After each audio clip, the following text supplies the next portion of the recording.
تمسك بحبل الله واتبع الهدى ولا تك بدعيا لعلك تفلح ورن بكتاب الله والسنن التي أتت عن رسول الله تنجو وتربح.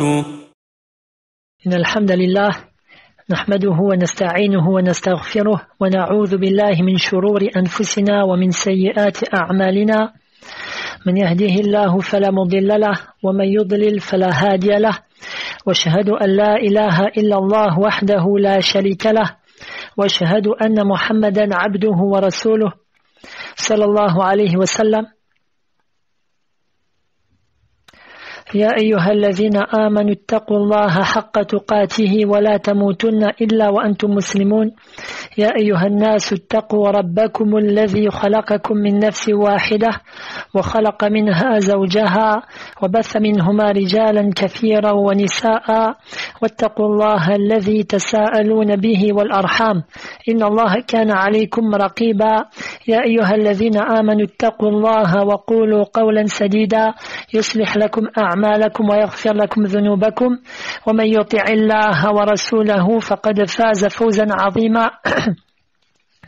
أما بعد، فإن أصدق الحديث كتاب الله، وخير الهدي هدي محمد صلى الله عليه وسلم، وشر الأمور محدثاتها، وكل محدثة بدعة، وكل بدعة ضلالة، وكل ضلالة في النار.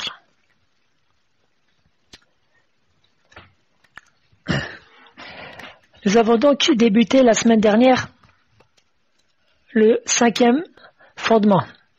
Donc ceci est le 12e cours de l'explication des 6 fondements. Et nous avons débuté la semaine dernière le 5e fondement. Et nous avons pu voir de manière abrégée qui sont les awliya, c'est-à-dire les bien-aimés d'Allah Tabarak wa Ta'ala, ses alliés, ainsi que leurs caractéristiques. Et ce à travers 3 versets que l'auteur a cités. Cependant, dans l'explication du verset dans Surat Al-Ma'idah, la table servie, le verset 54, je me suis limité à l'explication du début du verset. Car l'auteur a cité le début du verset, je me suis rendu compte qu'il a dit l'auteur al-aya, c'est-à-dire il a dit le verset. Et ce qui est voulu lorsque les savants ils disent ça dans leur livre, c'est ce qu'ils veulent par cela, c'est l'ensemble du verset. C'est juste qu'ils écrivaient cela car en général les étudiants connaissaient les versets par cœur, étant donné que les livres ils étaient écrits à la main, ils étaient retranscrits à la main, ils faisaient cela dans un but d'abréger. Donc, Inch'Allah, on va reprendre ce verset-là afin d'expliquer ce qu'on n'avait pas expliqué dans ce verset-là. Allah Ta'ala dit: Ya ayyuhalladhina amanu man yartadda minkum an dinihi fasawfa ya'ti Allahu biqawmin yuhibbuhum wa yuhibbunah adhillatin 'alal mu'minina a'izzatin 'alal kafirina yujahiduna fi sabilillahi wa la yakhafuna lawmata la'im dhalika fadlullahi yu'tihi man yasha wallahu wasi'un 'alim. Donc, nous avons vu, donc je traduis le sens du verset. Ô les croyants, quiconque parmi vous apostasie de sa religion, Allah va faire venir un peuple. Donc, en cela, il y a at-tahdid, c'est-à-dire la menace. Celui qui apostasie de la religion d'Allah, Allah Ta'ala va faire venir des gens meilleurs que lui. Donc, ensuite Allah Ta'ala dit, Allah va faire venir un peuple qu'il aime et qu'il aime. Modeste envers les croyants et fier et puissant envers les mécréants. Qui lutte dans le sentier d'Allah, ne craignant le blâme d'aucun blâmeur. Telle est la grâce d'Allah. Il la donne à qui il veut. Allah est immense et omniscient. Donc Allah Ta'ala nous a appris que ce peuple-là, ils aiment Allah Tabarak wa Ta'ala. Et lui-même, Allah Tabarak wa Ta'ala les aime. Ensuite, Allah Ta'ala nous a décrit qui sont ces gens-là, qui sont donc ces bien-aimés, ces awliya. Allah Ta'ala les a décrits en disant, ensuite, azillatin ala al-mu'minin, c'est-à-dire qu'ils sont modestes envers les croyants, c'est-à-dire qu'ils sont modestes envers eux, miséricordieux vis-à-vis d'eux. Ils ne se sentent pas mieux que leurs frères et ils ne s'enflent pas d'orgueil devant eux. Ils ne les méprisent pas, même si ces derniers sont pauvres ou s'ils n'ont aucun rang dans la société. Ils les aiment et sont bons envers eux. Donc cela est leur première qualité. Ensuite, Allah Ta'ala dit A'izzatin 'ala al-kafirin, fier et puissant envers les mécréants. Pour bien comprendre cela et pour bien le mettre en application, c'est-à-dire le mettre en application correctement, il faut faire la distinction entre deux choses. Entre deux choses.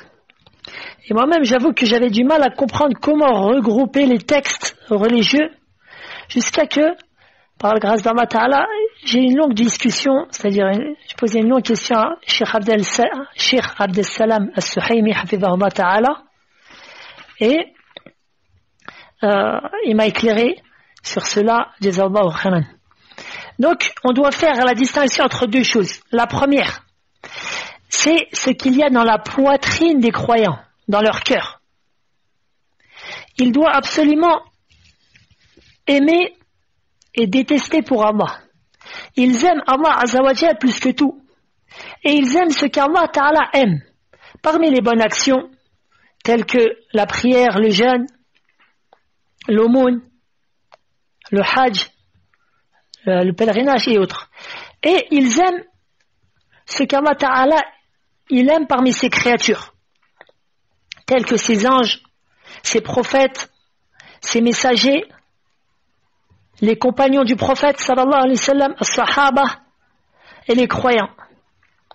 De plus, les croyants détestent ce qu'Allah Ta'ala déteste parmi les actes et parmi les actes tels que le polythéisme, le shirk, tels que Sharb al-Khamr, le fait de boire de l'alcool, tel que al-Zina, la fornication, al-Riba, le prêt à usure, etc. Et déteste ce qu'Allah Ta'ala déteste parmi ses créatures. Wallahu la yuhibbul kafirin. Allah Ta'ala dit, et Allah Ta'ala n'aime pas les mécréants. Tels que Iblis et l'ensemble des diables, de même que l'ensemble des polythéistes et des mécréants. La seule exception parmi ceux-là est ceux avec qui le musulman a une relation particulière, tel que celui dont ses parents sont mécréants, ou un de ses frères, ou un de ses oncles est mécréant, ou celui qui s'est marié avec un homme qui s'est marié avec une femme des gens du livre, juif ou chrétienne. À ce moment-là, cette personne-là, elle a une relation particulière avec un non-musulman. Et donc, à ce moment-là, Allah Ta'ala ne l'interdit pas d'avoir ce qu'on appelle mahabbatu at-taba'i. At-taba'i, afwan. C'est-à-dire l'amour naturel. L'amour naturel. Car la nature de l'homme est qu'il aime ses parents, qu'il aime sa femme, qu'il aime ses frères, ses oncles. Mais il détestera ces gens-là, ces derniers-là, dans leurs croyances et leurs actes. Donc voilà la première des choses qu'on doit comprendre. Et ce que je viens de dire, bien sûr, a beaucoup de preuves dans le Coran et dans la Sunna. Et pour ne citer qu'une seule preuve, ce qu'a rapporté l'imam Abu Daoud a été rendu bon par Cheikh Al-Albani عن أبي أمامة الباهلي رضي الله عنه أن رسول الله صلى الله عليه وسلم قال من أحب لله وأبغض لله وأعطى لله ومنع لله فقد استكمل الإيمان. Celui qui a aimé pour Allah, et le prophète sallallahu alayhi wa sallam dit, celui qui a aimé pour Allah et a détesté pour Allah, a donné pour Allah et a interdit pour Allah, alors il a parachevé la foi. Donc voilà la première chose qu'on doit bien comprendre. La deuxième, donc pour résumer, la première, c'est ce qui a un rapport avec ce que contient les cœurs, les poitrines. D'accord? Et cela, quoi que soit la situation, ceci ne varie pas. Et donc la deuxième chose est dans les actions, c'est-à-dire dans les actions apparentes, les actes, les paroles.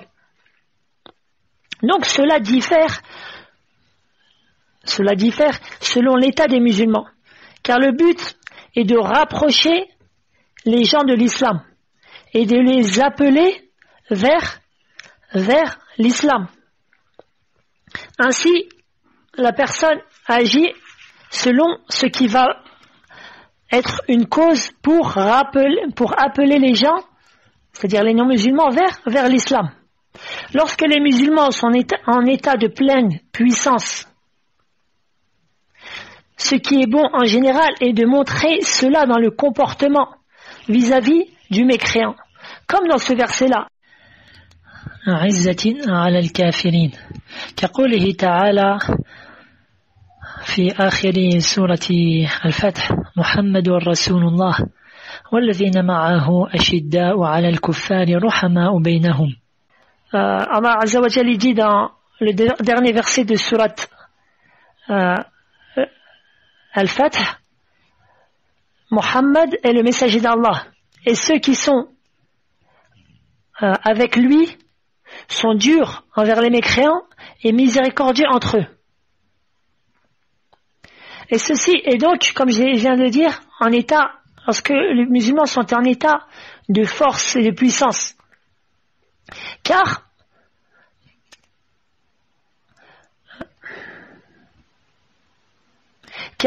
ceci, le fait de montrer un tel comportement est une cause pour que les musulmans entrent dans l'islam à ce moment-là. Car il se fait petit et désire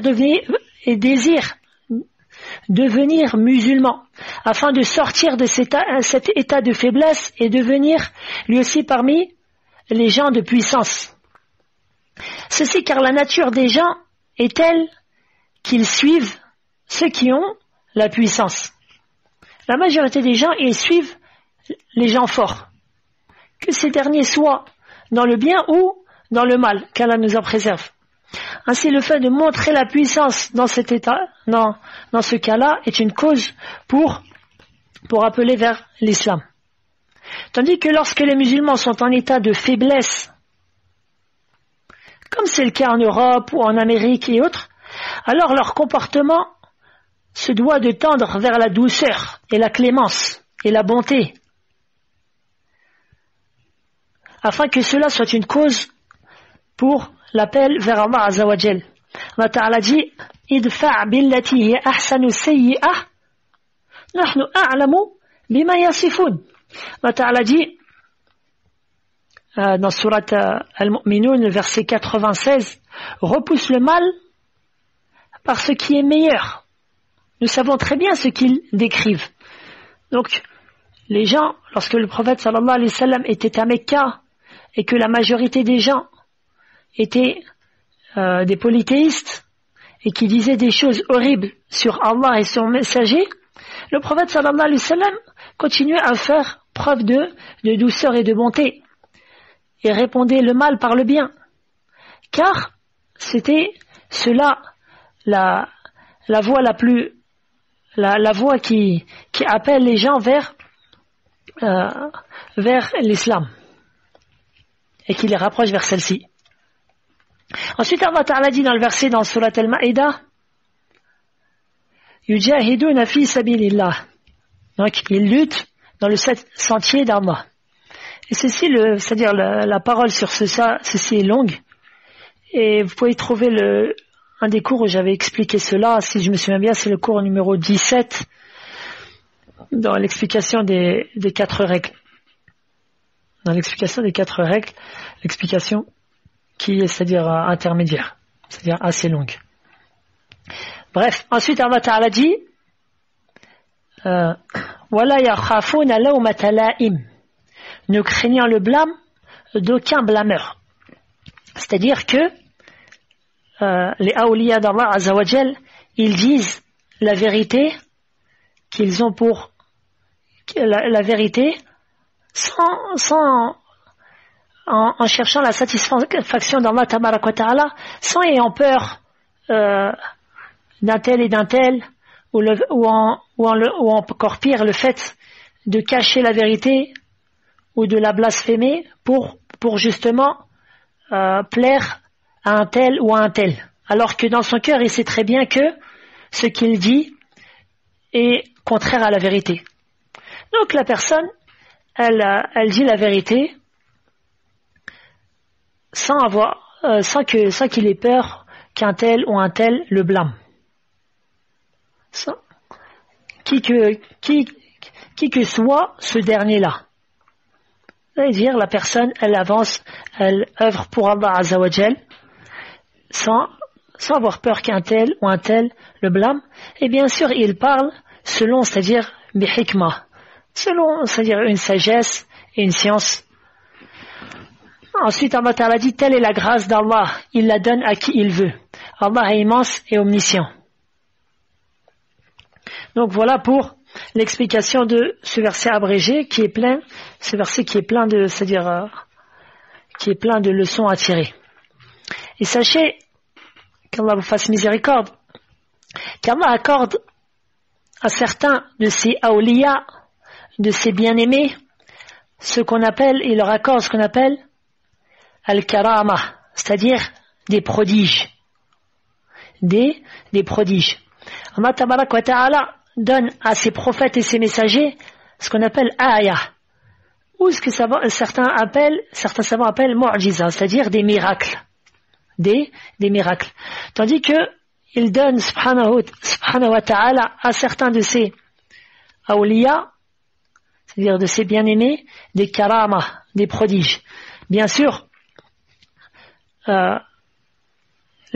c'est-à-dire bien sûr, les gens de la sunna sont unanimes pour dire que les prophètes sont meilleurs que les awliya, que les bien-aimés d'Allah Ta'ala qu'on appelle awliya. Et les meilleurs des prophètes, ce sont les messagers, ar-rusul. D'accord? Et Allah Ta'ala accorde à ces awliya ce qu'on appelle certains prodiges, al-karama. Ceci est prouvé par le Coran, la sunna et le consensus des gens de la sunna et du groupe Ahl Sunna wal Jama'a. Comme je vais citer certains exemples. Et ces karama, ces prodiges, se divisent en deux sortes lorsqu'on regarde la nature de ces prodiges-là. Jinsuha. Donc ce que je peux appeler 1-1, c'est-à-dire la première sorte, c'est ce qu'on appelle le karama, alladhi lahu ta'thir. C'est-à-dire le prodige qui a un effet. C'est-à-dire un effet qui a un effet. Pour citer un exemple de ce type, dans une expédition militaire, lorsque l'armée musulmane a encerclé une citadelle de mécréants, ils ont dit, donc ce récit-là a été rapporté par Zahabi ou par Ibn Asakir et d'autres. Donc, à l'époque des compagnons du prophète sallallahu alayhi wa sallam, une expédition militaire est sortie. Puis, radiyallahu anhum, ils ont encerclé une citadelle de mécréants. Les mécréants ont dit au chef de cette expédition qui était Khalid ibn al-Walid, radiyallahu anhu, nous ne croirons pas nous ne céderons pas jusqu'à ce que tu bois ce poison. C'est-à-dire, ils avaient préparé un breuvage qui était plein de poison. Alors, Khalid ibn al-Walid, radiyallahu anhu, a saisi le breuvage et il a dit Bismillah. Et il a bu le breuvage sans qu'il soit affecté par ce poison-là. Subhanallah. Et il a bu le breuvage entier et il est resté debout sans être affecté par le poison. Donc ceci est un prodige qu'Allah Ta'ala a donné à Khalid ibn al-Walid radiyallahu anhu, qu'on appelle at-ta'thir, qui a un effet. La deuxième sorte est ce qu'on appelle al-mukashafa, c'est-à-dire qu'Allah Ta'ala leur accorde à certains de ses awliya, ses bien-aimés, al-mukashafa, c'est-à-dire qu'il leur montre ou leur fait apparaître ce qui ne fait pas apparaître à autre que eux.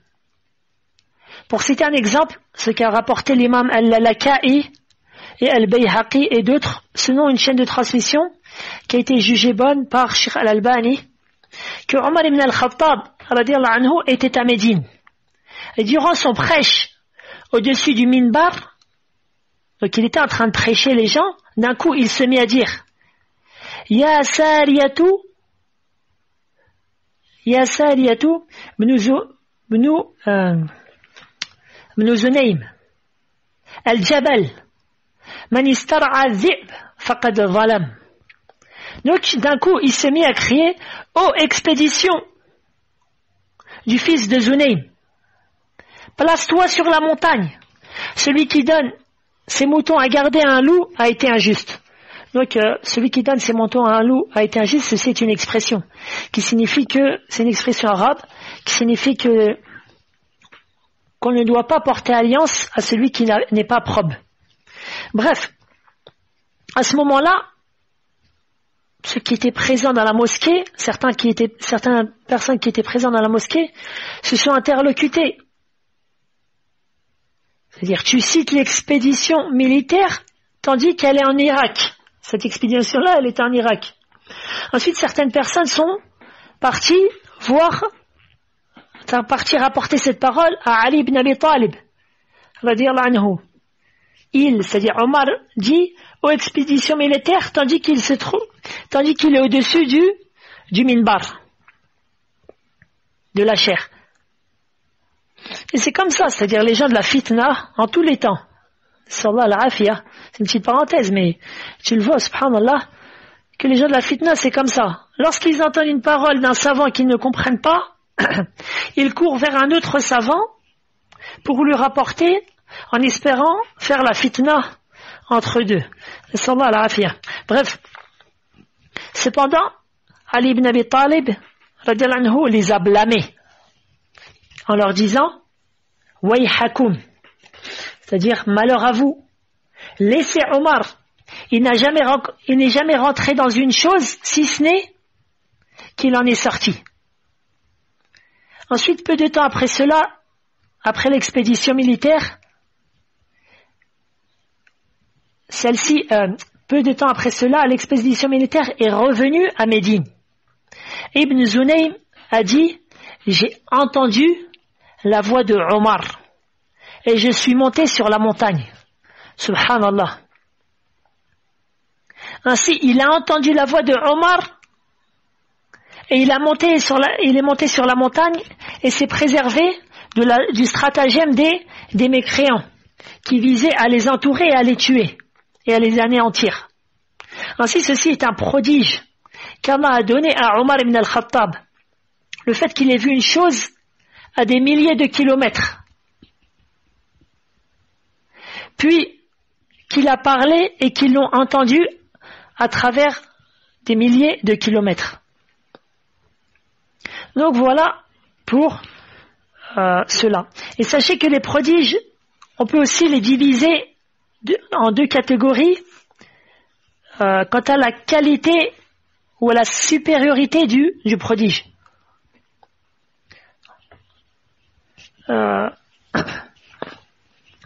C'est-à-dire selon un autre axe. C'est comme si, par exemple, pour donner un exemple, quelqu'un qui étudie, par exemple, les villes ou les grandes villes les grandes villes.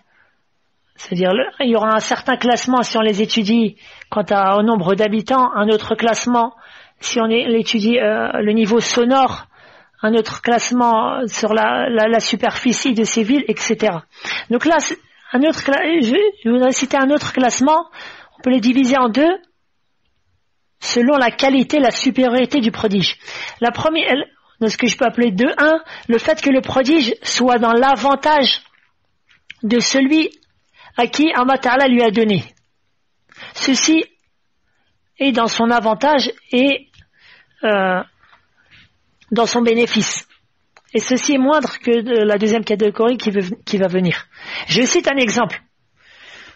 Celui qu'Allah Tabaraka wa Ta'ala a cité dans son livre. قال الله تعالى كلما دخل عليها زكريا المحراب وجد عندها رزقا قال يا مريم أنى لك هذا قالت هو من عند الله إن الله يرزق من يشاء بغير حساب. Donc Allah Ta'ala dit chaque fois que Zacharia entrait auprès de Mariam dans le sanctuaire, il trouva auprès d'elle de la nourriture. Cette nourriture-là, comme l'explique Mujahid et Ikrima et bien d'autres parmi les plus prédécesseurs, ce sont des fruits d'été en hiver et des fruits d'hiver en été. Donc Zacharie, il était, c'est-à-dire surpris. Il dit, ô Mariam, d'où te vient cette nourriture? Elle dit, cela me vient d'Allah. Il donne certes la nourriture, la subsistance, à qui il veut sans compter. Et donc, ceci était donc un prodige d'Allah Tabarak wa Ta'ala pour Mariam, dans l'avantage de Mariam. Pour citer un autre exemple, l'histoire qu'Allah Ta'ala l'histoire que le prophète sallallahu alayhi wa sallam nous a citée, comme ceci est rapporté dans le Bukhari et Muslim, de Jurayj. Jurayj qui était un adorateur d'Allah Ta'ala vertueux. Donc son histoire elle est longue, mais pour aller vite, donc Jurayj a été accusé d'être tombé dans la fornication. Et donc les gens l'ont accusé de cela. Ensuite Allah Ta'ala l'a innocenté par quoi? Par la parole du nourrisson, c'est-à-dire de l'enfant qui a été issu de l'adultère. Jurayj lui a pincé le ventre et lui a demandé, c'est-à-dire Jurayj a demandé au nourrisson, qui est ton père? Et à ce moment-là, le nourrisson qui était un tout petit bébé, donc à la base il ne parle pas, il a dit un tel le berger. C'est-à-dire qui est son père? C'est un tel le berger. Et ainsi, ce n'est pas Jurayj qui avait forniqué avec la femme et il a été innocenté devant tout son peuple. Et donc ceci est un prodige accordé à Jurayj dans son avantage. D'accord? Celui qui veut retrouver le hadith, il le trouve, c'est le hadith numéro 259 dans Riyad Salihin. Et donc la deuxième maintenant catégorie, et qui est meilleure que la première, c'est le prodige qui est accordé au bien-aimé d'Allah Ta'ala pour faire triompher la religion d'Allah. Pour faire triompher la religion d'Allah. Comme l'exemple de l'histoire que j'ai précitée de Omar ibn al-Khattab et de Khalid ibn al-Walid.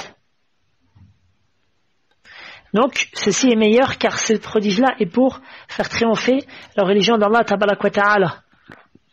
Et vous pouvez trouver un très grand nombre de ces prodiges dans le 9e tome du célèbre livre de l'imam Al-Lalaka'i, Sharh Usul al-I'tiqad Ahl al-Sunnati wal-Jama'a. Sharh Usul al-I'tiqad Ahl al-Sunnati wal-Jama'a, le 9e tome. Et sachez que le plus grand des prodiges qu'Allah Ta'ala donne à son bien-aimé, c'est al-istiqama fi din. C'est-à-dire c'est la droiture dans la religion. La droiture dans la religion. Le fait d'avoir une bonne croyance, de n'adorer qu'Allah seul, de se cramponner à la sunna de son messager, d'obéir à Allah et de s'éloigner de ses interdits. Même ces interdits-là et les prohibés sont très très répandus autour de la personne. Ceci est le plus grand prodige qu'Allah Ta'ala accorde à son bien-aimé. et Allah Ta'ala lui accorde cela, en réalité, Allah Ta'ala accorde les prodiges, en réalité, à ses awliya, à ses bien-aimés, du fait de leur bon suivi de leurs prophètes et messagers. C'est-à-dire, parmi les choses que le bon suivi du prophète, parmi les choses qu'Allah Ta'ala accorde à son serviteur lorsqu'il suit correctement le prophète, c'est le fait qu'Allah Ta'ala lui accorde al-karama, c'est-à-dire les prodiges. Car la personne ne peut être un wali, une personne bien aimée d'Allah Ta'ala, que s'il croit et il suit le prophète de son époque. Donc à notre époque-là, notre prophète Muhammad sallallahu alayhi wa sallam. Une question se pose. Est-il pour condition pour être un wali d'avoir un karama, c'est-à-dire un prodige, que ce soit celui qui a un effet, ou que ce soit ce qu'on appelle ta'fir, ou celui qui a un mukashafa, c'est-à-dire qu'Allah Ta'ala te montre certaines choses. La réponse est non. Ceci n'est pas obligatoire. Ceci n'est pas, c'est-à-dire une condition pour être un wali. Et la preuve en est qu'un grand nombre de sahaba, radiyallahu anhum, n'ont pas reçu de prodige.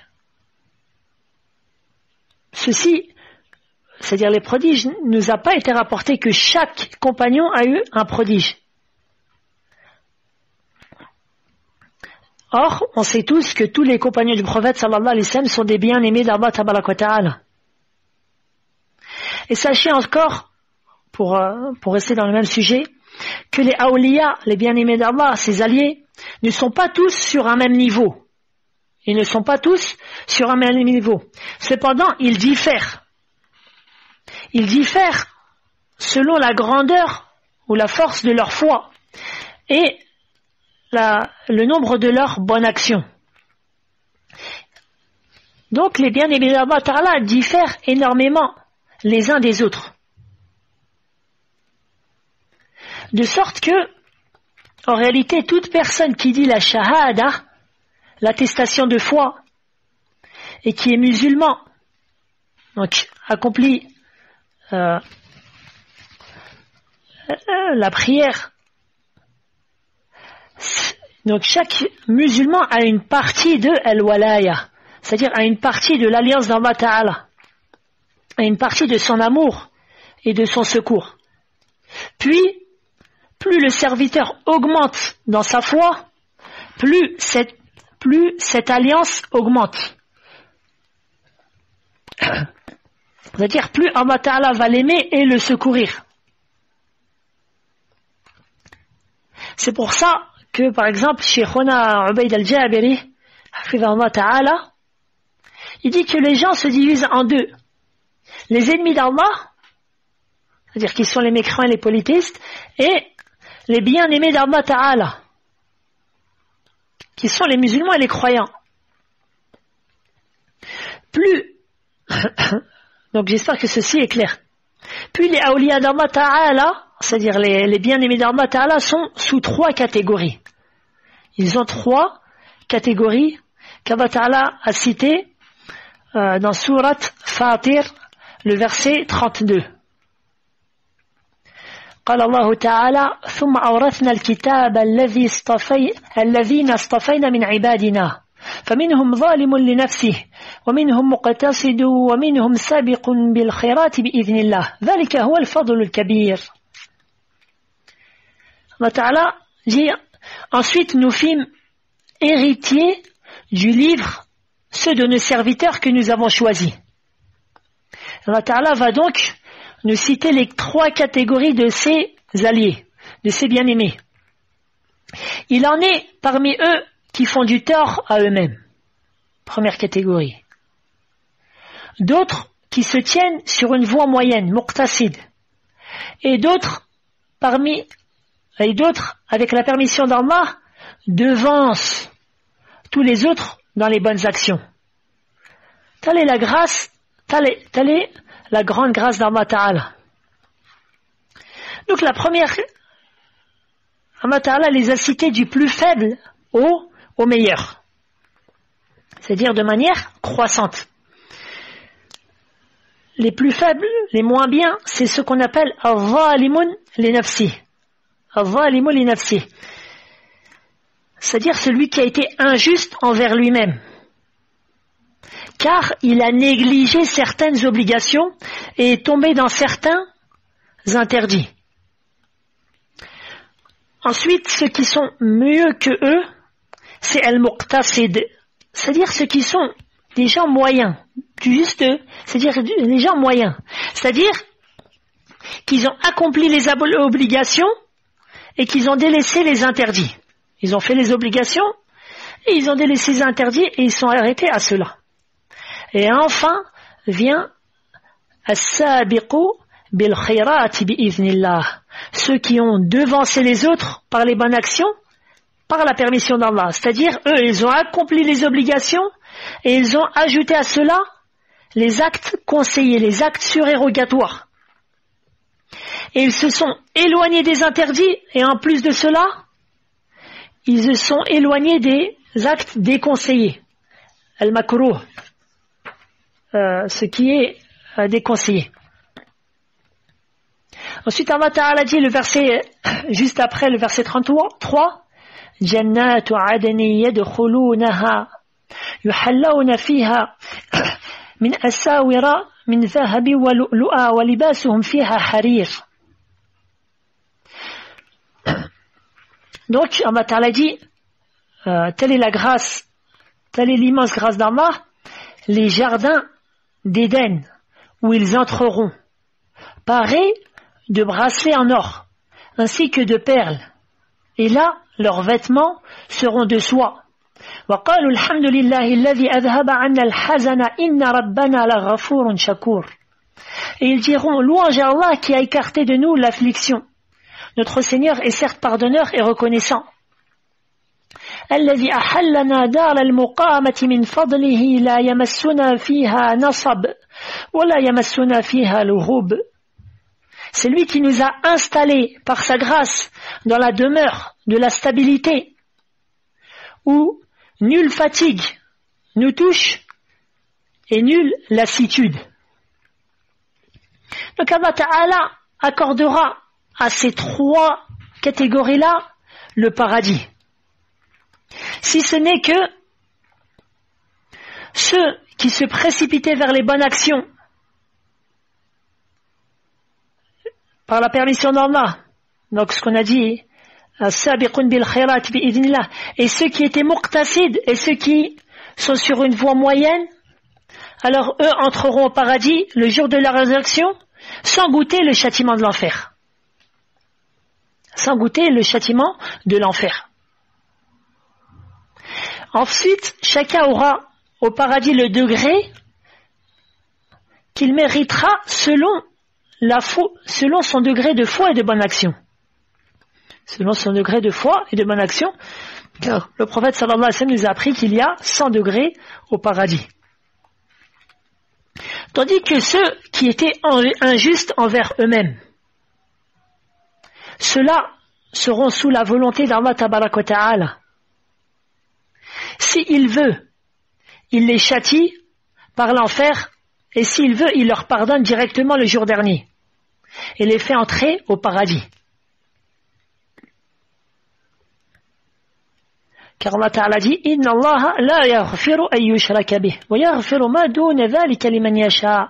Certainement, Allah ne pardonne pas qu'on lui accorde des associés. Et il pardonne en dessous de cela, en dessous de ce péché-là, à qui il veut.